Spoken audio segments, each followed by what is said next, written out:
뉴스 시작합니다. 저는 동정민입니다. 조국 전 법무부 장관 오늘 2심 판결이 있었습니다. 4월 총선 출마를 사실상 예고한 상태라 더 관심이었는데요. 딸 입시 비리 혐의, 아들 입시 비리, 유재수 전 국장 감찰 무마 등 혐의가 9개였는데요. 대부분 유죄가 인정이 됐고 1심에 이어 2심에서도 징역 2년, 실형이 선고됐습니다. 다만 법정 구속은 면했습니다. 재판부 진지한 반성이 없다고 질타했습니다. 첫 소식 김정근 기자입니다. 조국 전 법무부 장관이 굳은 표정으로 법원에 들어섭니다. 입시비리 감찰무마 전부 부인 취지 주장 그대로 칩니다. 2심 재판부는 오늘 조 전 장관에 대해 1심과 같이 징역 2년의 실형을 선고했습니다. 오늘 법원 판단이 나온 범죄 혐의는 크게 5가지, 세부적으로 18개에 달합니다. 이 중 자녀 입시 비리와 청와대 감찰 무마, 청탁금지법 위반 혐의 등 총 11개 혐의에 대해 유죄가 선고됐습니다. 조 전 장관이 직접 서류를 위조하거나 아들 온라인 시험을 대신 풀어준 정황도 그대로 인정됐습니다. 문재인 정부 청와대 민정수석으로 있으면서 유재수 전 부산시 경제부시장에 대한 감찰을 중단시킨 혐의도 유죄로 인정됐습니다. 재판부는 민정수석으로서 직무를 저버리고 정치권의 청탁에 따라 비위 혐의자 감찰을 중단시켰다고 질책했습니다. 딸 조민 씨 성적이 좋지 않은데도 노한중 전 부산의료원장으로부터 장학금 600만 원을 받은 것도 청탁금지법 위반이라고 판결했습니다. 조 전 장관에게 실형이 선고됐지만 도주 우려가 없고 방어권 보장이 필요하다고 봐 법정 구속은 하지 않았습니다. 함께 기소된 정경심 전 교수는 징역 1년에 집행유예 2년을 선고받았습니다. 1심 때 징역 1년 실형보다 감형된 건데 장기간 수용 생활로 건강이 좋지 않은 점이 참작됐습니다. 조국 전 장관은 유죄와 실형을 선고한 2심 판결에 강하게 반발했습니다. 즉각 상고해 대법원 판단까지 받겠다고 밝혔습니다. 채널A 뉴스 김정근입니다. 구속은 면한 조국 전 장관, 징역 2년 실형 선고 후에 총선에서 작은 힘을 보태겠다는 입장문을 냈습니다. 검찰을 개혁하겠다면서요. 출마하겠다는 걸까요? 손인혜 기자가 이어갑니다. 방어권 보장을 위해 법정 구속은 피했지만 2심에서도 유죄로 징역 2년을 선고받은 조국 전 법무부 장관. 법원을 나서며 총선 참여 의지부터 밝혔습니다. 대법원 판결 전에 제가 할 수 있는 모든 일을 다하겠다라고 말씀드리겠습니다. 대법원 판결까지 시간이 걸리는 데다 불구속 상태인 만큼 4월 총선에서 역할을 하겠다는 겁니다. 실제로 조 전 장관은 최근 정책 싱크탱크 리셋코리아를 출범시키며 보폭을 넓혀왔습니다. 정치 참여 명분으로는 자신을 기소한 검찰 개혁을 내세웠습니다. 저와 가족들에게 무간지옥의 시간이었습니다. 검찰 개혁을 추진하다가 무수히 찔리고 베었지만 그만두지 않고 검찰 독재의 횡포를 막는 일에 나설 것입니다. 2심까지 유죄가 나왔고 오늘 재판부 역시 실형을 선고하며 자신의 범행을 인정하거나 잘못을 반성하는 태도를 보이고 있지 않다고 질타한 상황.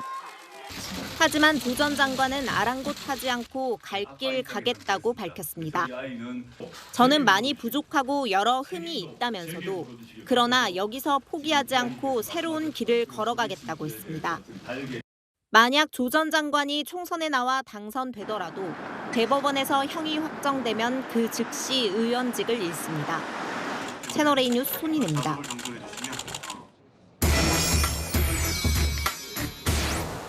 네, 아는 기자 정치부 우현기 기자 나와 있습니다. 조국 전 장관 오늘 판결에 관심이 많았거든요. 자, 2심 판결 일단 핵심부터 살펴보죠. 네, 이 조국 정경심 부부가 딸 그리고 아들 입시 비리 혐의에 모두 유죄 판결을 받았다는 겁니다.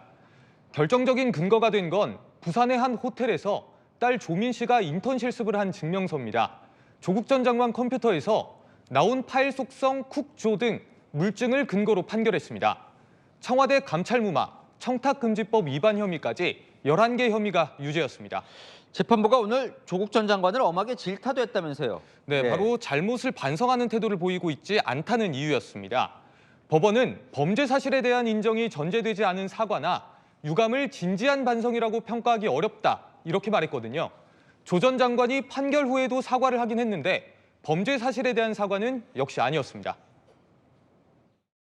저와 제 가족일로 인해 국민 사이에 분열과 갈등이 일어나고 국민들께 부족하고 실망스러운 모습을 보인 데 대해 다시 한번 사과드립니다. 앞으로 계속 자성하고 성찰할 것입니다.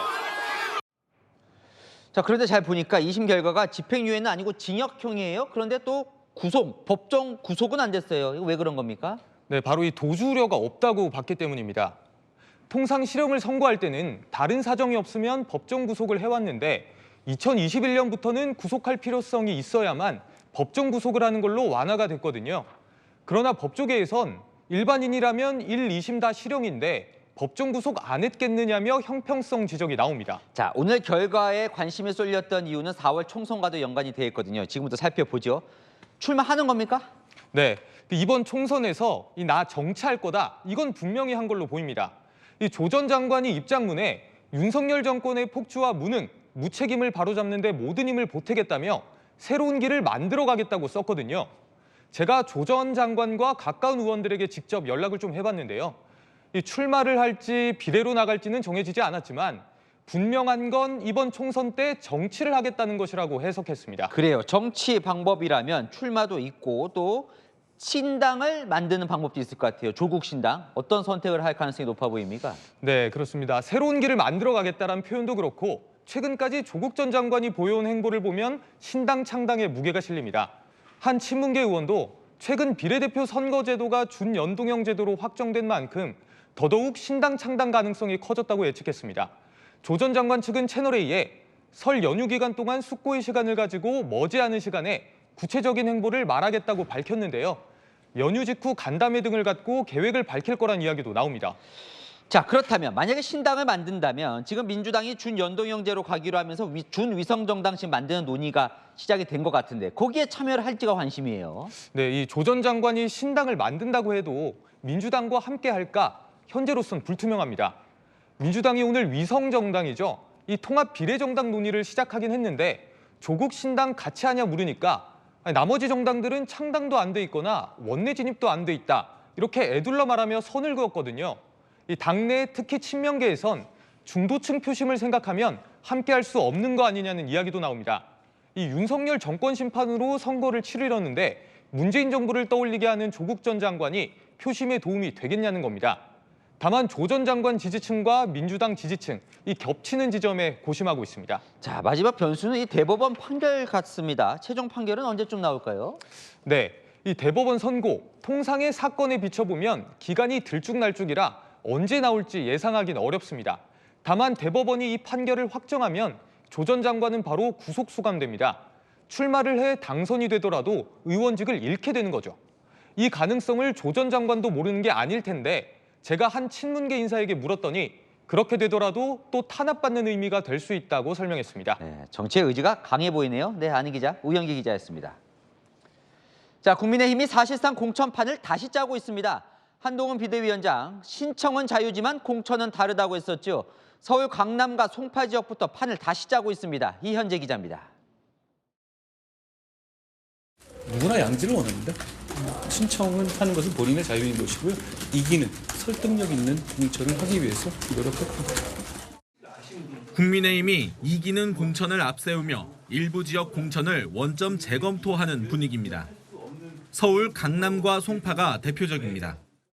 박진 전 외교부 장관과 이원모 전 대통령실 인사비서관이 공천을 신청했던 서울 강남을도 원점에서 다시 검토 중입니다.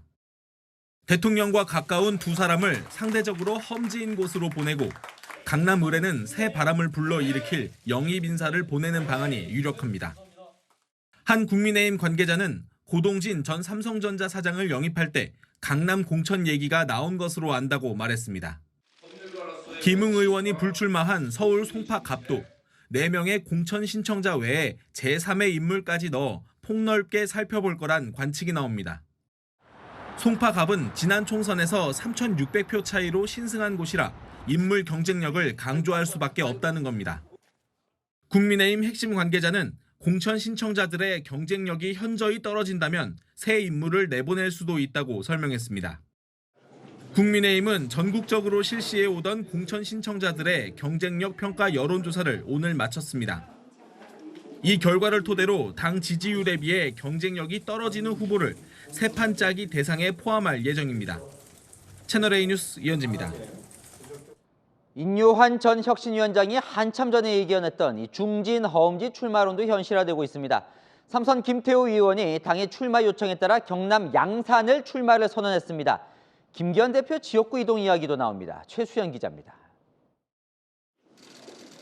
국민의힘 소속 삼선 김태호 의원이 당 지도부에 지역구 변경 요청을 수락했습니다. 현 지역구에서 경남 양산을로 옮겨 현역인 민주당 김두관 의원과 맞붙겠다는 겁니다.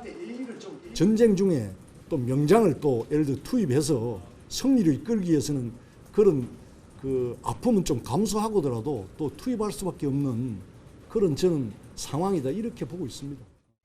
앞서 어제 오선 서병수 의원도 전재수 민주당 의원의 지역구인 부산 북강서 갑 출마로 돌아섰습니다. 삼선 조혜진 의원의 경남 김해 출마에 이어 당 일각에선 김기현 전 대표를 울산 남구에서 민주당이 현역인 울산 북구로 옮기는 방안도 검토되는 것으로 알려졌습니다. 국민의힘 중진 의원들의 지역구 조정은 당분간 이어질 것으로 보입니다. 앞서 인요한 전 혁신위원장이 줄곧 주장해왔던 게 현실화되고 있다는 분석이 나옵니다.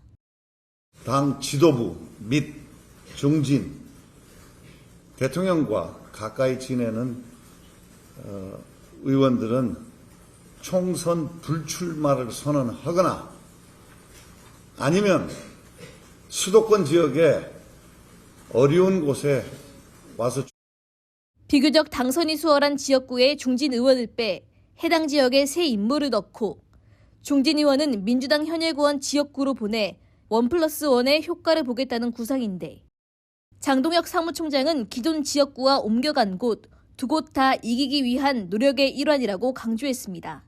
채널A 뉴스 최수연입니다.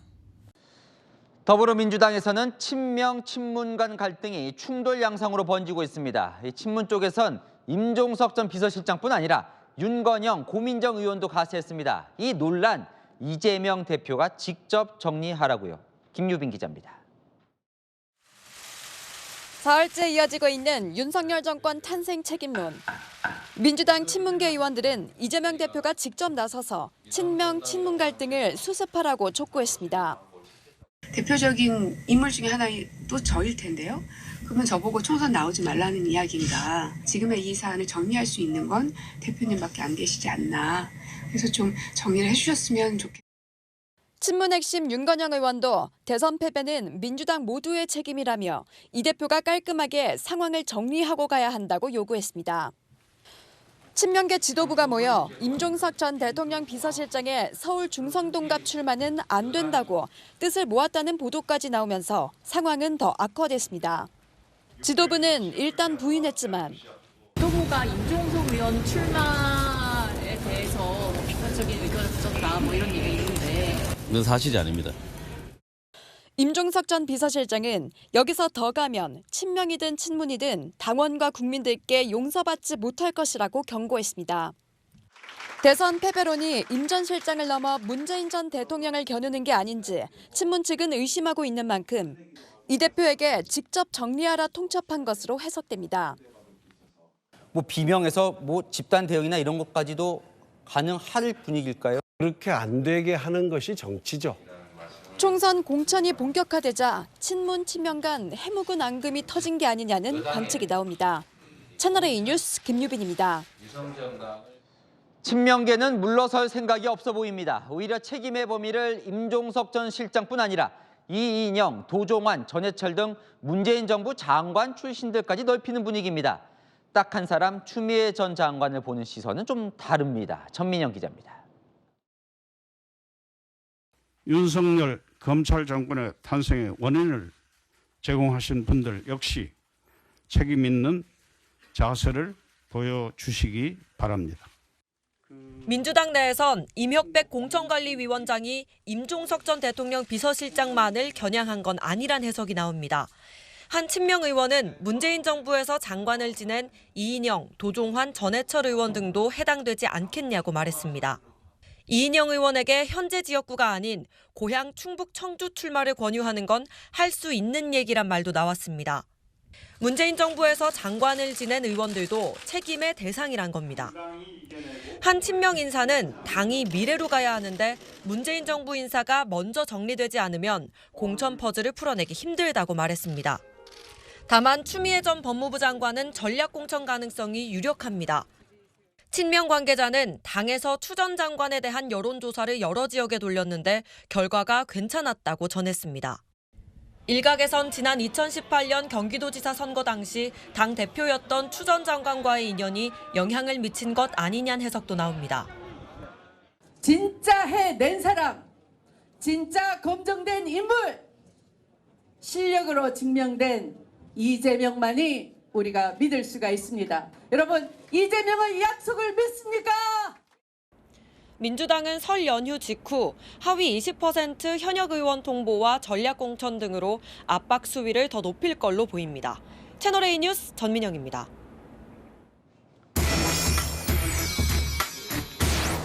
네, 한 기자, 정치부 유승진 기자 나와 있습니다. 여야 모두 공천이 아주 시끌시끌해지는 것 같습니다. 자, 먼저요. 국민의힘은 리셋 얘기가 나오는데 한동훈 비대위원장이 좀 그립을 세게 지는 것 같습니다, 이제. 네, 오늘 한 위원장의 이 말 속에 그 의지가 단번에 드러납니다. 우리는 정말 이기고 싶습니다. 정말 제가 이기고 싶어 하는 것 같지 않습니까? 꼭 이기고 싶습니다. 국민에게 사랑받을 수 있는 공천을 하기 위해 노력할 것이다 라는 말씀을 드립니다. 이기는 공천만 보고 가겠다는 겁니다. 이 맥락에서 국민의힘 공천이 사실상 리셋되고 있습니다.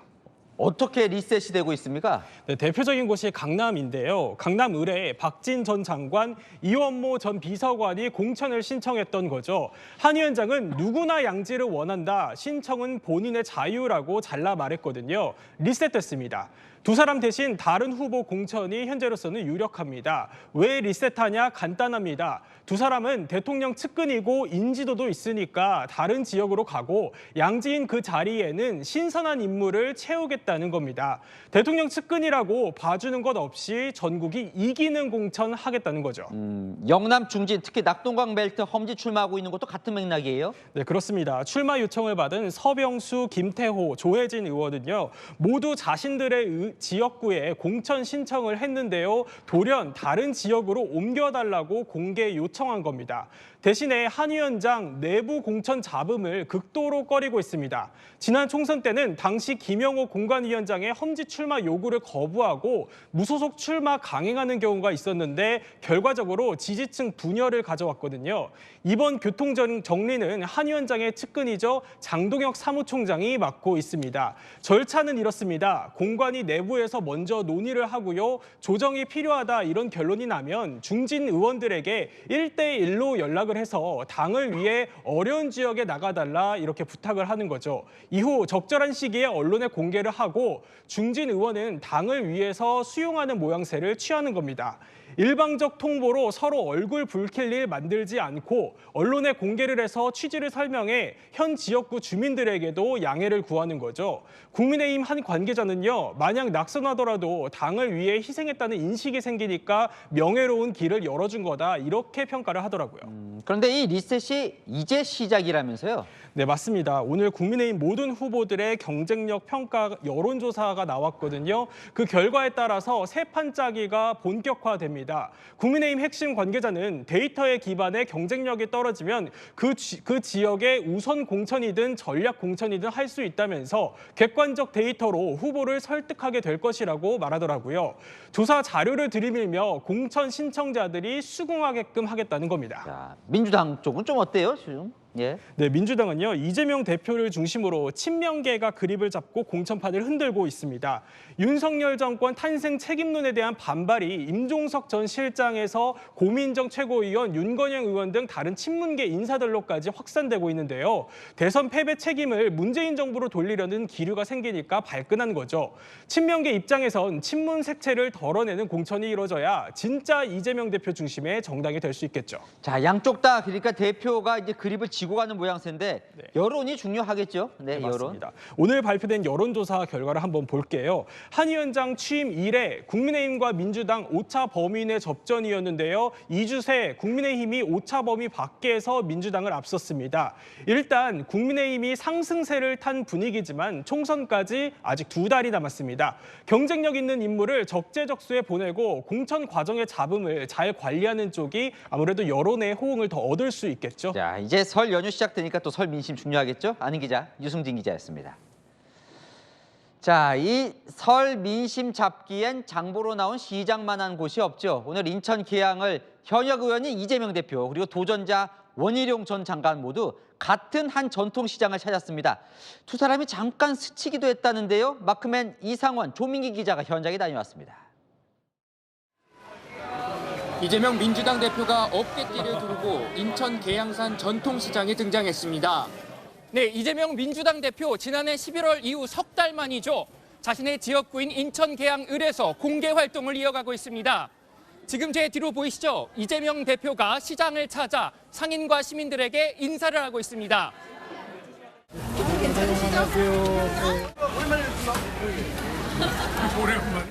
힘들긴 하지만 또 내일은 오늘보다 나을 것이다 이렇게 믿어야 되고 저희도 그렇게 될 수 있도록 최선을 다하겠습니다. 이어진 지지자들과의 라이브 방송에서 이 대표는 이번 총선은 윤석열 정권 심판 선거라고 재차 강조했습니다. 이 대표가 있던 전통시장에 원희룡 전 국토부 장관도 등장했는데 마주치지 않고 스쳐 지나갔습니다. 이재명 대표가 다녀간 이곳 계산 전통시장에서 원희룡 전 장관도 인사를 하고 있는데요. 두 사람이 지역에서 직접 맞붙은 건 이번이 처음입니다. 아까 두 분 마주치셨는데 말씀 좀 나눠보셨어요? 못 만났고요. 그냥 우르르 밀고 지나가던데 일부러 피하는 것 같기도 하더라고요. 근데 뭐 무서울 게 뭐 있습니까? 서로 인사도 하고 밝게 했으면 좋겠습니다. 한 시민이 이재명 대표를 돌덩이에 비유했던 자신의 말을 따라하자 함께 웃습니다. 네, 돌덩이 좀 치웠어요. 원 전 장관은 최근 사무실 외벽에 현수막을 걸었는데 그 의미도 설명했습니다. 제가 이재명 대표에 대한 표적 출마인 것은 맞습니다만은 제가 계양에 출마를 하는 이상은 저의 이름을 걸고 모든 것을 걸고 최선을 끝까지 다한다라는. 두 후보가 본격 행보를 시작하면서 계양 을 지역이 뜨거워지고 있습니다. 채널A 뉴스 조민기입니다. 네, 윤석열 대통령은 방송 대담에서 김건희 여사 명품백 의혹에 대해 매정하게 끊지 못한 게 문제이고 아쉽다라고 했습니다. 한동훈 비대위원장과의 대화 내용 그리고 이재명 대표와 회동에 대한 생각도 밝혔습니다. 송찬욱 기자입니다. 윤석열 대통령이 방송 대담을 통해 김건희 여사 명품백 수수 의혹에 대해 첫 입장을 밝혔습니다. 자꾸 오겠다고 하고 해서 제가 보기에는 좀 그거를 매정하게 좀 끊지 못한 것이 좀 어떤 문제라는 문제고 좀 아쉽지 않았나 생각이 되는데. 유감 표명은 없이 아쉽다는 표현을 썼습니다. 몰래카메라를 이용한 명품백 영상이 총선 전 공개된 걸 정치 공작이라고 규정하면서도 재발 방지를 강조했습니다. 정치 공작이다라고 하는 게 중요한 게 아니고 앞으로는 이런 일이 발생 안 하게 조금 더 분명하게 선을 그어서 이런 처신을 하는 게 중요하다는 말씀을 드리고 싶습니다. 영부인을 담당하는 제2부속실 설치에 대해선 검토하고 있다면서도 이런 일을 예방하는 데에 별 도움은 안 되는 것 같다고 했습니다. 대통령실 관계자는 이런 일이 재발되지 않도록 하겠다는 의지를 밝히며 국민들에게 이해를 구한 것이라고 설명했습니다. 극심한 갈등을 겪었던 한동훈 국민의힘 비상대책위원장과는 지난달 29일 오찬 이후 연락한 적이 없다고 했습니다. 그러면서 비대위원장 취임 무렵에 통화하면서 나눈 대화 내용을 공개했습니다. 선거 지휘라든지 또는 공천이라든지 이런 데는 관여하지 않겠다고 했고, 그리고 뭐 가까운 사이였지만 제가 총선 끝나고 보자고 했습니다. 아직 한 차례도 하지 않은 이재명 더불어민주당 대표와의 단독 회담에 대해선 여당 지도부를 무시하는 게 될 수 있다면서 부정적인 입장을 밝혔습니다. 채널A 뉴스 송찬욱입니다. 여야 모두 김건희 여사의 명품백 의혹에 대해서 대통령이 처음으로 뭐라고 할까 관심이었습니다. 한동훈 국민의힘 비대위원장은 진솔한 발언이라고 평가했습니다. 이제는 이 이슈에서 벗어나자는 분위기인데요. 야당은 왜 사과하지 않냐고 비판했습니다. 안보겸 기자입니다. 한동훈 국민의힘 비대위원장이 윤석열 대통령의 김건희 여사 관련 발언에 대해 진솔했다고 평가했습니다. 그 사안에 대해서 재발 방지 등을 비롯해서 다른 여러 사안에 대해서 대통령께서 진솔한 자기 생각을 말씀하셨다고 생각합니다. 윤 대통령 역시 국민 우려와 걱정을 공감하고 있다고 본 겁니다. 한 위원장은 이어 문재인 정부와 김정숙 여사를 향해 날을 세웠습니다. 특별감찰관을 5년 동안 임명하지 않은 경위라든가 이런 부분에 대해서 민주당 스스로 반성해야 된다는 의미의 말씀을 드린 거다. 김정숙 여사를 겨냥해서 말한 거 아니냐 이런 해석이 많이 나오는데 이에 대해 문재인 정권 당시의 영부인이 김정숙 여사 아닌가요? 윤 대통령의 입장을 확인한 만큼 더 이상의 정쟁을 멈춰야 한다는 목소리도 나왔습니다. 간접적인 사과의 표시를 하신 거 아닌가 이렇게 볼 수도 있다고 생각을 합니다. 우리가 더 이상 이렇게 소모적인 논쟁을 해서는 안 되지 않을까. 이런. 문제를 제기했던 김경률 비대위원은 아쉽다면서도 확전은 피했습니다. 5글자만 드릴게요. 그러니까 대통령께서도 계속 아쉽습니다 했는데 저도 똑같은 말씀을 반복할게. 아쉽습니다. 민주당은 왜 사과하지 않냐고 몰아세웠습니다. 국민이 듣고자 했던 진실한 사과와 반성, 위로와 공감 어느 것 하나 담겨 있지 않았습니다. 김건희 특검법에 대한 답을 내놓으라며 한동훈 위원장을 압박하기도 했습니다. 채널A 뉴스 안보겸입니다.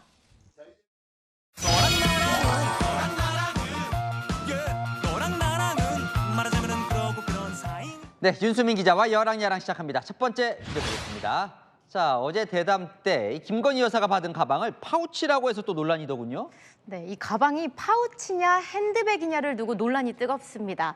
파우치는 주머니라는 뜻인데요. 어제 신년 대담에서 KBS 앵커는 이렇게 표현했습니다. 최근에 많은 논란이 되고 있는 이른바 파우치, 외국 회사 조그마한 백이죠. 이 표현을 두고 여야 오늘 입장이 엇갈렸습니다. 김건희 여사님의 명품 파우치 의혹에 대해 백이 아니라 그 파우치이긴 하던데 네. 지갑보다 좀 큰 파우치던데. 명품백을 명품백이라 부르지 못하는 앵커. 앵커는 외국 회사의 자그마한 파우치 이렇게 축소하고. 자, 뭐 아무렇지 않은 것 같지만 좀 느낌은 다르거든요. 파우치냐 명품백이냐. 네, 어떻게 되는 거예요?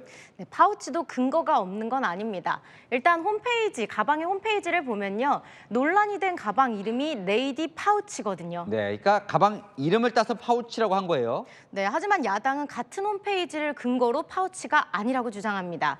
다시 홈페이지를 보면요. 핸드백과 파우치 카테고리가 다르죠. 논란의 가방, 파우치 카테고리에는 없고 핸드백 카테고리에 있는데요. 그래서 야당은 명품 핸드백이라고 하는 겁니다. 사실 본질은 영부인이 받은 고가의 선물이지 파우치냐 핸드백이냐가 아니죠. 네, 다음 주제 보겠습니다. 또 윤 대통령인데 사랑이 필요한 거죠. 저거 노래잖아요. 네, 윤 대통령이 올해 설 인사를 합창으로 대신했는데요. 가수 변진섭 씨의 노래 우리의 사랑이 필요한 거죠를 참모들과 함께 불렀습니다. 이번 설 연휴에도 일정이 꽤 많으십니다. 괜찮으시겠습니까? 아이고, 뭐 설 연휴도 제대로 못 쉬는 국민들도 많은데.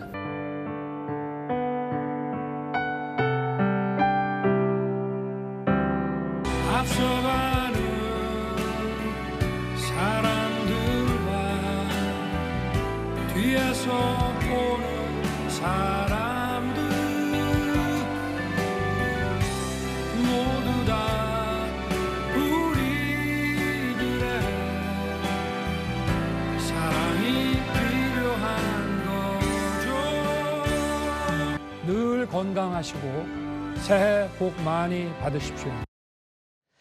자, 아주 독특한 설 인사네요. 보통은 대통령 부부가 한복 입고 나와서 인사하잖아요. 그렇죠. 윤 대통령도 취임 후 3번의 명절 모두 김건희 여사와 함께 이렇게 인사를 했습니다.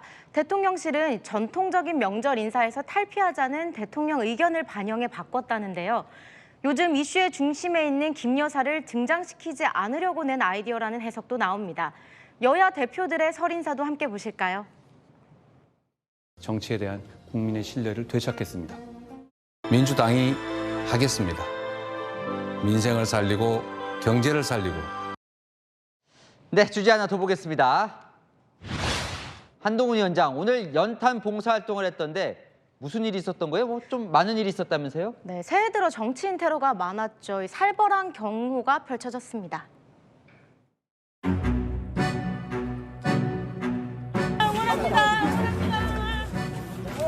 하시는 분들만 올라갈게요. 공수하시는 분들만. 여기까지만 부탁드릴게요. 자, 그만 가세요. 그만.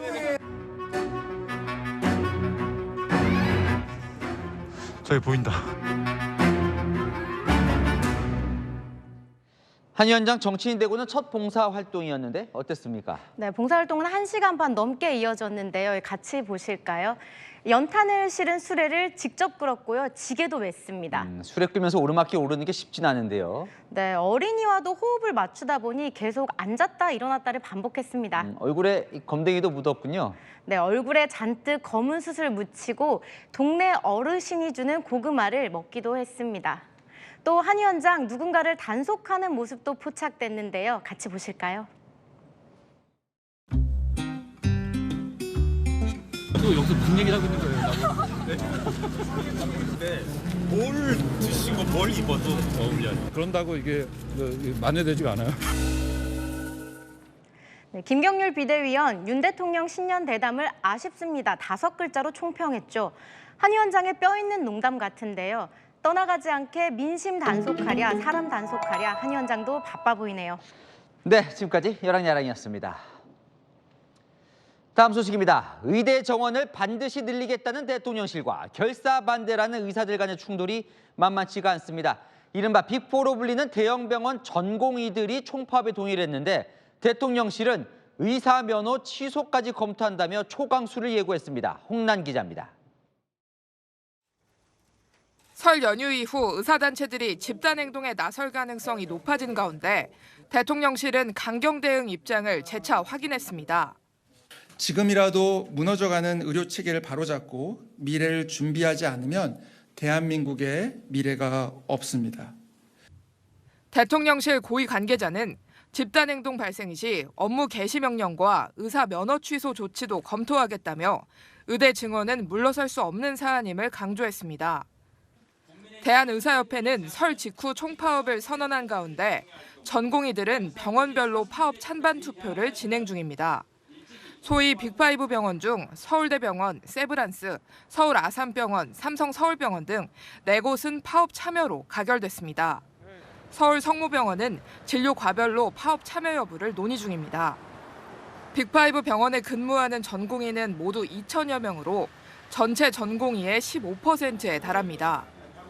흉부외과와 소아과 전공의 절반가량이 이 5개 병원에서 일합니다. 전공의들이 파업에 나서면 당장 외래 진료나 신규 입원 환자 접수가 중단되거나 응급실 운영 등에 차질을 빚을 것으로 보입니다. 대한전공의협의회는 오는 12일 임시총회를 개최하고 파업 일정 등을 구체적으로 논의할 예정입니다. 채널A 뉴스 홍란입니다. 이 사진 윤석열 대통령이 지난해 한 횟집 앞에서 찍힌 사진입니다. 엑스포 유치를 위해 부산을 찾았다가 장관 정치인들과 회식을 했던 건데 법원이 이때 쓴 회식비 그 내역을 공개하라고 판결했습니다. 대통령실은 거부했습니다. 박장 기자입니다. 검은 양복을 입은 남성 수십 명이 식당 앞에 길게 줄 서 있고 이들과 인사를 나누는 윤석열 대통령이 보입니다. 지난해 4월 윤 대통령이 2030 엑스포 유치를 위해 부산을 찾았을 때 지방자치단체장, 국무위원 등과 비공개 만찬을 하고 나오는 장면입니다. 다음 날 한 시민단체는 회식비 지출 내역을 공개하라며 대통령 비서실에 정보 공개 청구를 했습니다. 하지만 대통령실은 대통령의 일정 등과 관련한 정보로 공개될 경우 국가에 중대한 이익을 해할 우려가 있다며 거부했습니다. 또 회식비 자료 보유 여부도 확인해 줄 수 없다고 선을 그었습니다. 대통령의 일정이 다 공개된 상황이기 때문에 얼마를 어떤 돈으로 썼는지가 공개된다고 해가지고 국가안전부장에 지장이 초래될 건 없다. 결국 소송으로 이어졌고 오늘 법원은 회식 액수와 지출 주체를 공개하라고 판결했습니다. 시민단체는 이번 선고로 대통령실 회식비가 공개 대상이라는 게 확인됐다며 의미를 부여했습니다. 반면 대통령실은 역대 정부도 비공개로 해왔다며 대법원 판단까지 받겠다고 밝혔습니다. 채널A 뉴스 박지한입니다. 프로축구 구단인 광주FC에서 소속 유소년팀 학부모들에게 시즌권을 팔았습니다. 그런데 이 구단 담당자 돈만 받고 정작 표는 안 줬던 것으로 확인됐습니다. 공국진 기자의 단독 보도입니다. 광주FC 축구단 시즌권입니다. 홈에서 열리는 25경기를 볼 수 있습니다. 구단 산하 12세와 15세, 18세 유소년팀을 관리하던 팀장급 직원 A씨. 선수 학부모들에게 이 티켓을 팔았습니다. 지난 2022년부터 2년간 학부모에게 받은 돈은 3,900여만 원. 그런데 A씨는 자신의 계좌로 돈을 바꿔선 구단엔 900만 원만 넘겼습니다. 정작 티켓은 학부모들에게 제대로 주지 않았습니다. 지난달 일부 학부모들이 티켓을 못 받았다고 구단에 민원을 넣으면서 이런 사실이 드러났습니다. 문제가 불거지자 이 직원은 구단에 사표를 내고 출근하지 않고 있습니다. 2년 동안 까맣게 모르고 있던 구단은 뒤늦게 돈을 회수했습니다. A씨는 입금을 깜빡했다고 주장하면서도 자신의 계좌 입출금 내역은 공개하지 못하고 있습니다. 잊어먹고 있었다고 합니다. 솔직히 말을 하지만 잊어먹었다고 하는 게 솔직히 좀 말이 안 되는 것 같지 않냐. 학부모들은 축구선수의 꿈을 키우는 아이들이 혹시나 피해가 갈까 지금껏 문제 제기를 못한 것으로 알려집니다.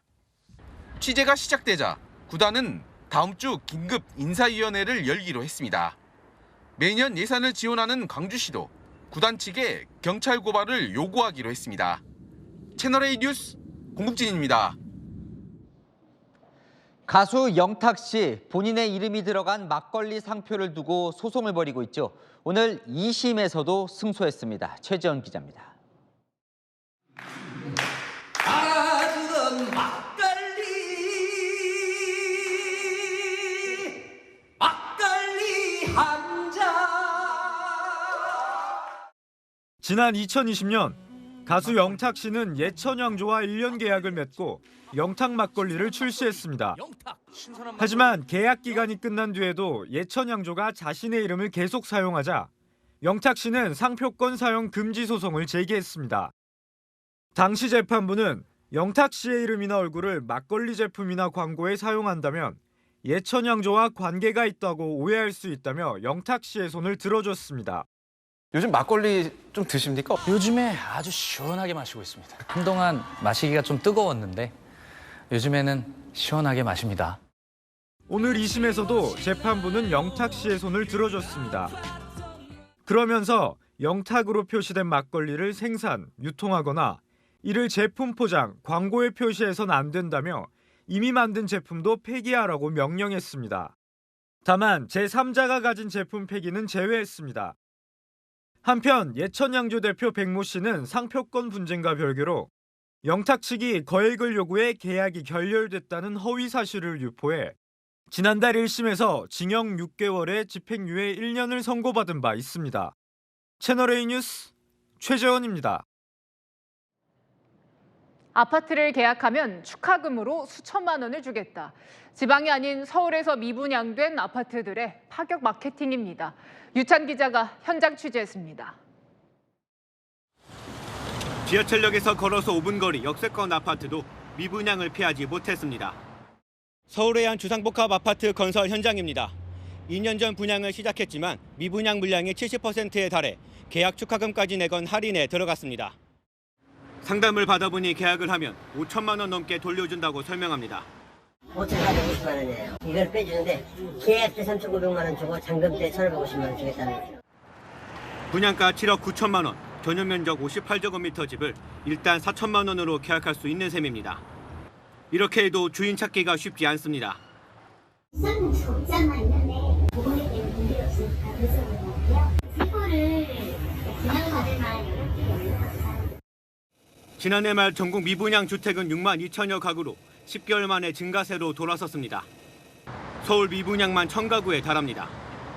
지난해 10월 분양을 시작한 서울 강서구의 한 주상복합은 공동주택 분양가를 13억에서 10억 원에서 30% 낮춘 9억에서 10억 원에 내놨습니다. 부동산 경기 침체가 이어지며 서울마저 미분양이 올해 더 늘어날 수 있다는 전망도 나옵니다. 채널A 뉴스 유찬입니다. 자동차 번호판은 추첨으로 무작위 배정되는데 특별한 번호판을 가지고 싶다는 욕심에 이른바 황금 번호판을 편법으로 뒷거래하는 사람들이 있습니다. 현장 카메라 백승우 기자입니다. 지금 제 뒤에 있는 2대의 차량, 이 차량 번호가 좀 특이하죠. 이런 번호판을 황금 번호판이라고 하는데 단순히 운이 좋아서 받을 수 있었던 걸까요? 실태가 어떨지 현장으로 가보겠습니다.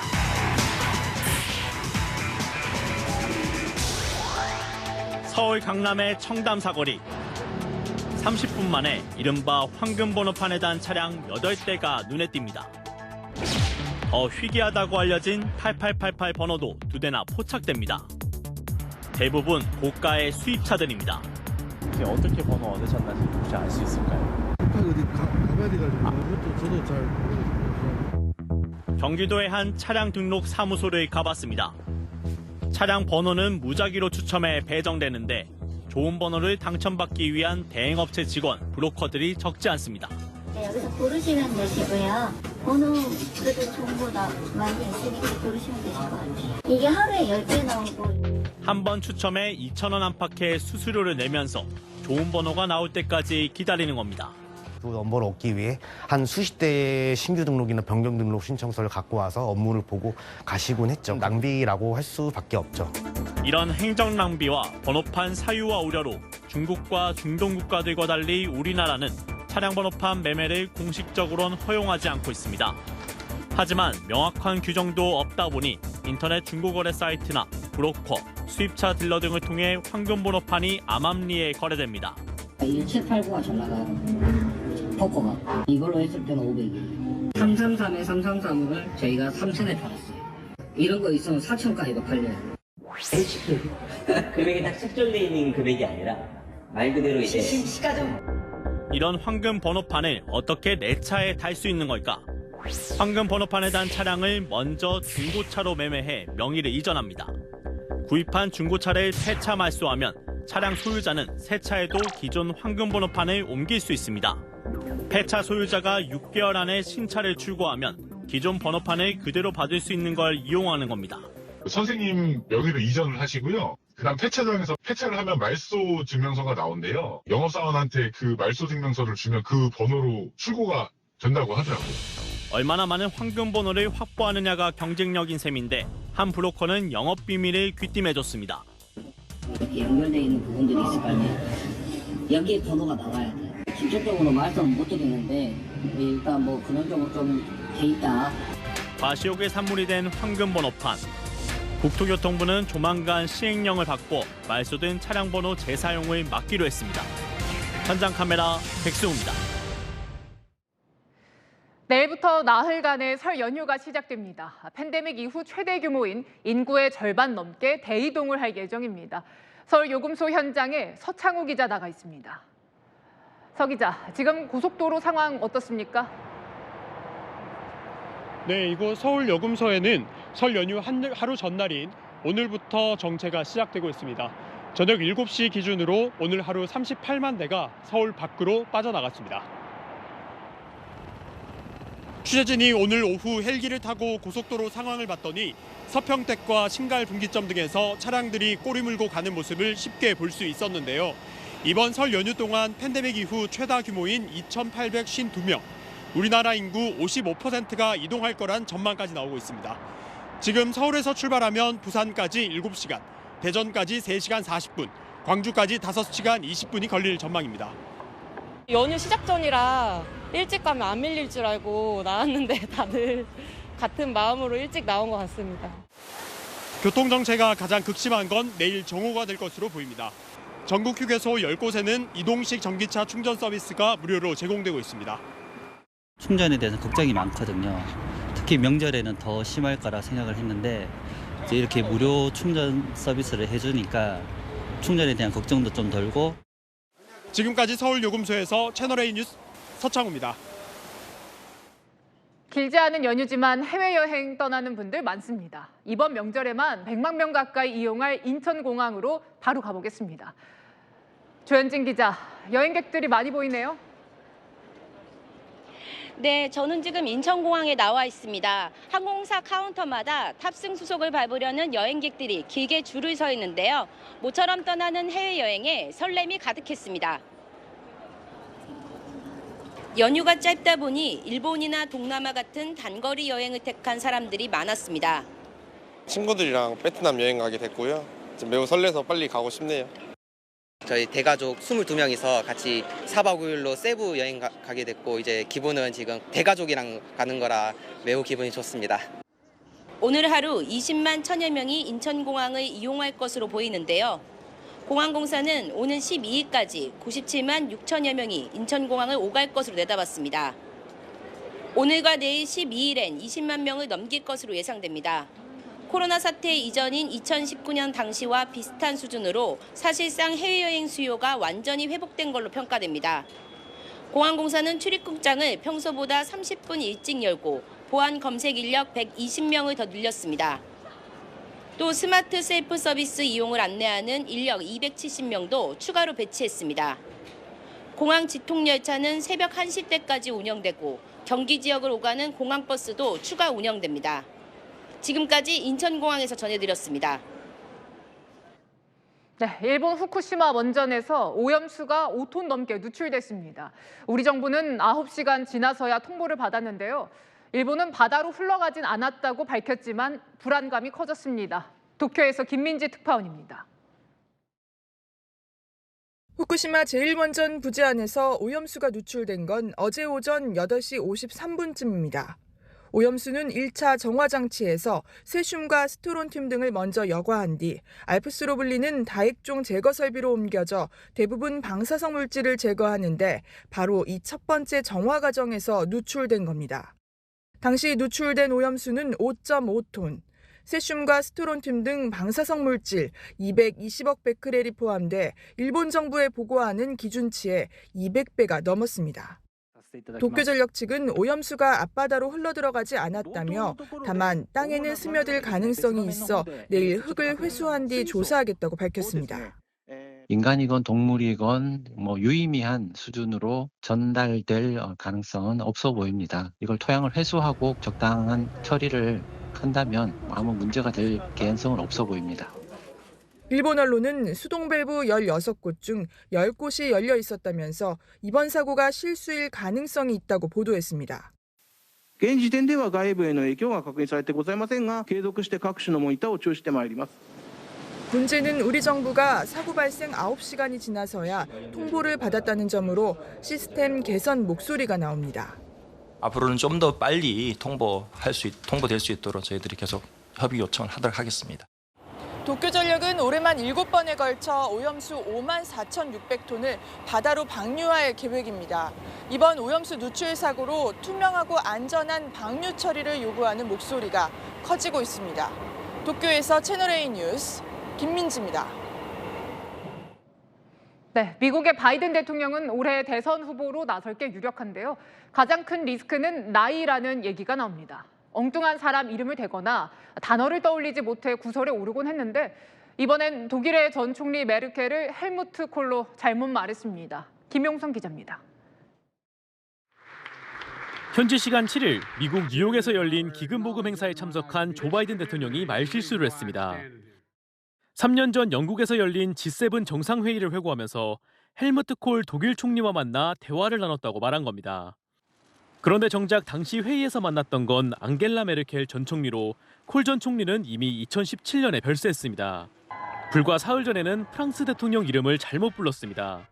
I said America's back and Mitterrand from France looked at me. 현 에마뉴엘 마크롱 대통령과 1996년 사망한 프랑스와 미테랑 전 대통령을 헷갈린 겁니다. 백악관은 바이든 대통령 발언을 올리며 미테랑의 줄을 긋고 마크롱으로 바로잡기도 했습니다. 이스라엘과 전쟁 중인 하마스를 떠올리지 못해 한동안 말을 잇지 못한 경우도 있었습니다. There's been a response from the opposition, but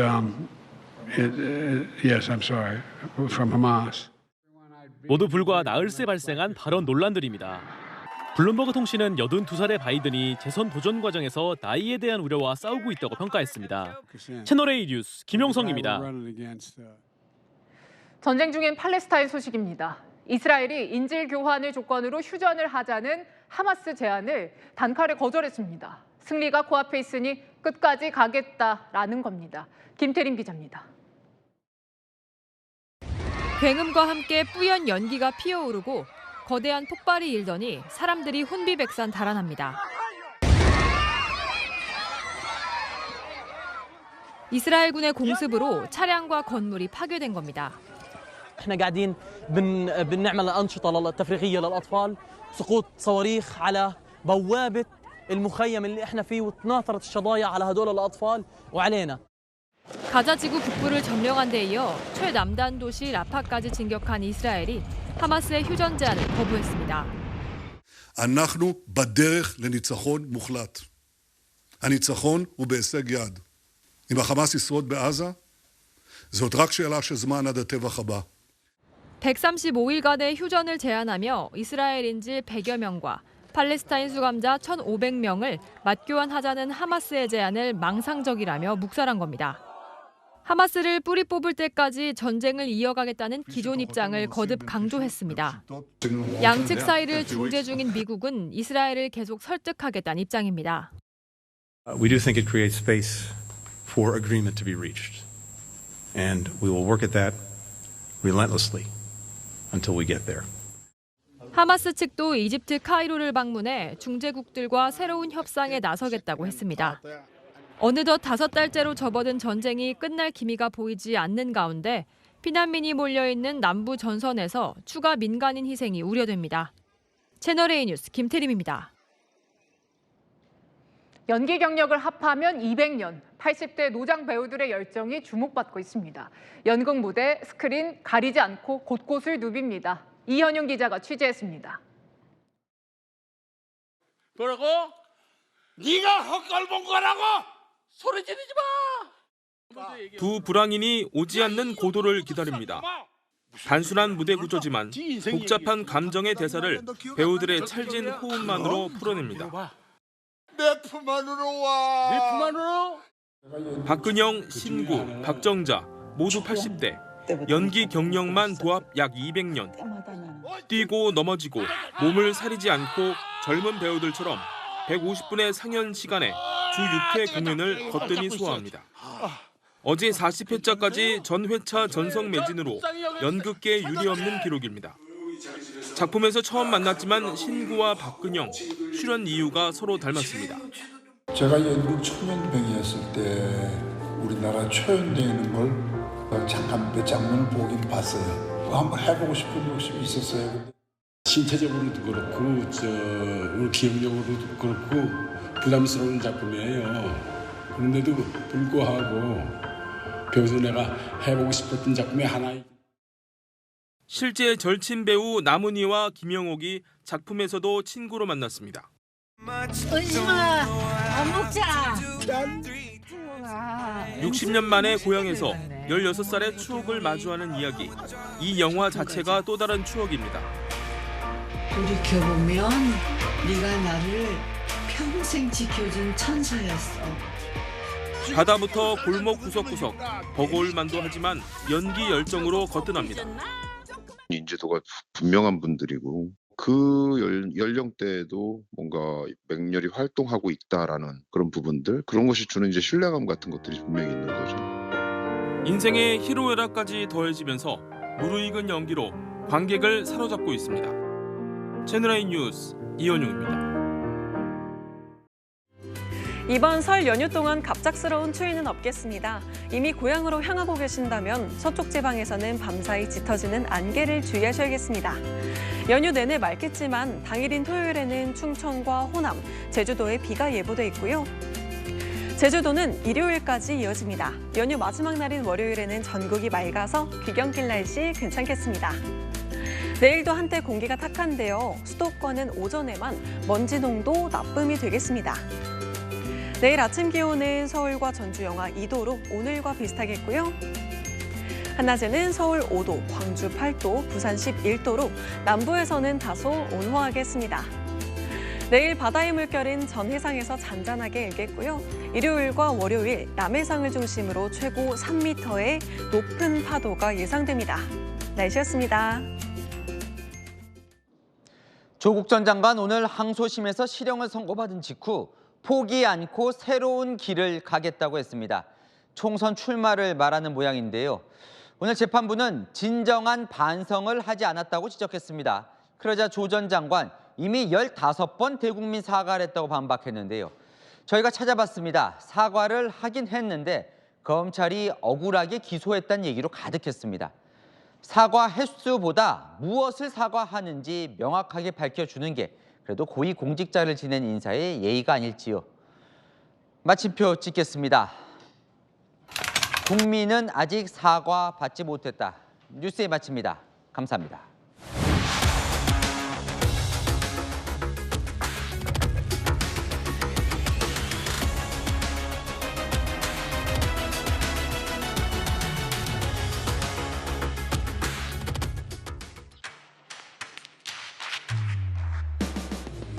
당신의 아침을 여는 보이는 라디오 정치 시그널. 시사 보도의 최강자 김진의 돌직구쇼. 돌직구쇼의 연장전 더 라바. 생생한 뉴스 현장을 전한다. 뉴스엘 라이브. 시사 보도의 강력한 한방, 강력한 4팀. 오늘의 10가지 뉴스. 대한민국 대표 뉴스쇼 뉴스 탑10. 오전 8시부터 하루를 함께하는 채널A 시사보도 9월 4일부터 출격!